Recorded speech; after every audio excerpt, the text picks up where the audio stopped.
Ethan, friendlies can always be difficult to assess, but what did you make of that game tonight?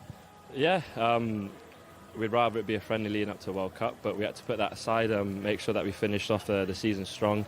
Obviously against a team that's going to the World Cup, so we know they had a lot of quality. We wanted to maybe show everyone what we could have done, even that doesn't really matter, but we wanted to put in performance that Wales could be proud of. Obviously 150th anniversary kit, the history that comes before us, we wanted to represent that well, and we wanted to get a win.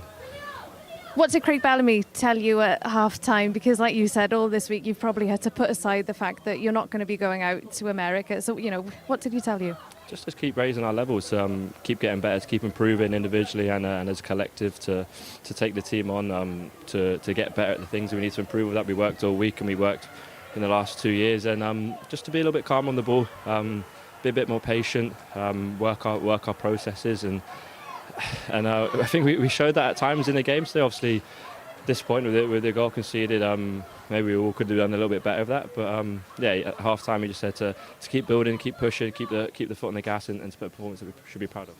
It did feel like that final ball just kept on evading you tonight, but then what a moment for Lewis Kumas getting his first international goal. No, it's massive. We see his quality. I think he shows his quality week in, week out. We see his quality in training. I see a very, very proud moment for him and his family, and I'm pretty confident it's going to be one of many. And also a big congratulations to Cam coming on and making his debut. He's shown his quality in the week, and I think he showed that today. He came on energetic, brave to attack, to drive at someone 1v1, 2v1 even, and he did it, and both did very well. I'm very proud of him. Ethan, thank you. Thank you very much. Thank you.